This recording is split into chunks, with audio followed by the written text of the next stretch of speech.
इस ज़मीन पे हजरत आदम अलैहिस्सलाम के तकरीबन 1000 साल बाद अल्लाह ने इराक की जमीन राफ्तेन का इंतखाब किया और वहाँ अपने बंदे यशकुर बिन लामिक को नबी बना के भेजा, जिनको मुख्तलिफ अलकाब से आज भी जमाना याद करता है। कोई अल्लाह के उस नबी को अब्दुल गफ्फार कहता है, तो कोई अब्दुल जब्बार, तो कोई इलियास, तो कोई कश्ती वाला नबी और कोई नूह नजीउल्लाह कह के बुलाता रहता है। हजरत नूह अलैहिस्सलाम हजरत इदरीस अलैहिस्सलाम के पर पोते हैं और हजरत आदम अलैहिस्सलाम की 10वीं पुश्त में से हैं। वो कौम उस वक्त दुनिया की बदतरीन कौम थी। वहाँ जुल्म करना, नफसानी ख्वाहिशात पर फख्र करना, बुतों और शैतानों की पूजा करना आम था। अल्लाह के नबी हजरत नूह अलैहिस्सलाम बचपन से ही उनको बार बार समझाते रहते थे कि इस कायनात का मालिक एक अल्लाह है जिसने हर एक चीज को पैदा किया। नूह अलैहिस्सलाम जब अल्लाह के दीन की तबलीग करते थे तो उनकी कौम उनको इतने पत्थर मारती थी कि वो पत्थरों में ढक जाते थे। तारीख ने लिखा तकरीबन 950 साल तक आप तबलीग करते रहे, बार बार पत्थर खाते रहे, लेकिन अफसोस सिवाय चंद गरीब और मिसाकीन के कोई भी आप पर ईमान न लाया। आप अपनी उम्मत के लिए इतना रोए, इतना गिरिया किया कि आपका नाम ही नूह पड़ गया। बस इतने में अल्लाह अपने नबी पर वही करता है कि ऐ नूह, अब ये तेरी कौम हिदायत नहीं पाएगी।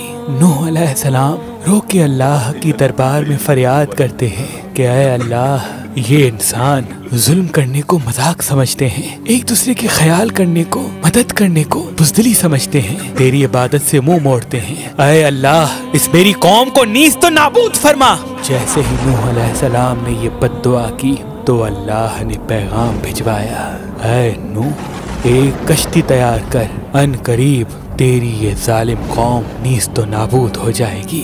बस अल्लाह वही के जरिए अपने नबी को बताते गए और अल्लाह के नबी नूह अलैहिस्सलाम वो कश्ती बनाते गए। जैसे कि नूह अलैहिस्सलाम एक पहाड़ पे रहते थे तो ना वहाँ समंदर था, न दरिया, न दरख्त थे। बिलाखिर अल्लाह के नबी नूह ने दरख्त उगाए और उसकी लकड़ी से कश्ती को बनाना शुरू किया। आप लकड़ी से बड़े बड़े तख्ते बनाते, फिर लोहा लाते, उससे कील बनाते, तख्तों को जोड़कर उसमें कील ठोकते गए। तारीख ने लिखा तकरीबन 100 साल तक आप वो कश्ती बनाते रहे और आपकी कौम रोज आपके पास आती और आपकी तौहीन करती, आपको पागल कहती कि ना तो यहाँ दरिया है ना समंदर, फिर भी ये पागल कश्ती बना रहा है। अल्लाह के नबी नूह अलैहिस्सलाम आसमान को देख के सब्र करते और अल्लाह के हुक्म को तस्लीम करते। उस कश्ती का तूल 300 गज, ऊंचाई 30 गज और अर्ज 50 गज था। एक रवायत के मुताबिक इसका तूल 1 किलोमीटर से ज्यादा था।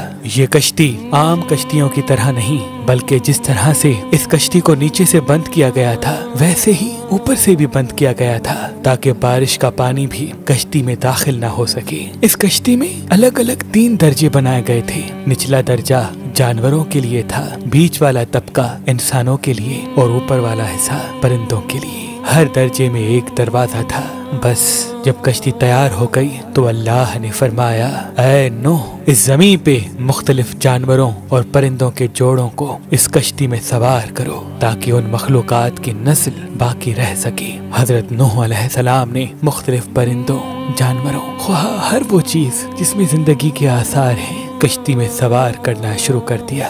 फिर आप इंसानों को हुज्जत तमाम करने के लिए कहने लगे, आओ, ये कश्ती निजात की कश्ती है, जो भी इस कश्ती में आएगा वो अल्लाह की अमान में होगा। वो पूरी कौम हंसती रही।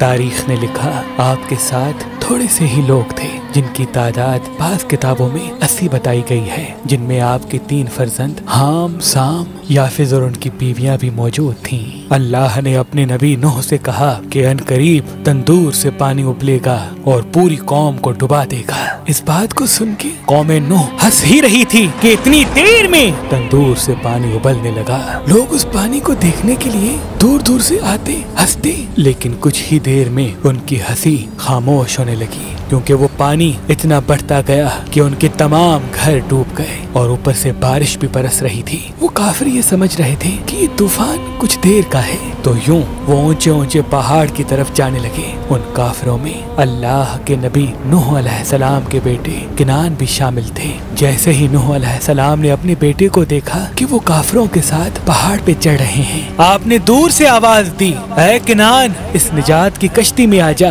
तो किनान और उसकी माँ बोली, हम थोड़ी ही देर में पहाड़ की चोटी पे पहुँच जाएंगे और पानी वहाँ तक थोड़ी आएगा। बस वो पानी इतना बढ़ता गया कि कहीं भी ना कोई पहाड़ नजर आ रहा था, ना कोई दरख्त नजर आ रहा था। बस वो ही बचे जो अल्लाह के नबी नूह अलैहिस्सलाम की कश्ती में सवार थे। उस वक्त पानी जमीन से 10,000 गज बुलंद था। मुसलसल पानी बढ़ता रहा, चढ़ता रहा। 40 दिन बाद पानी का बढ़ना खत्म हो गया।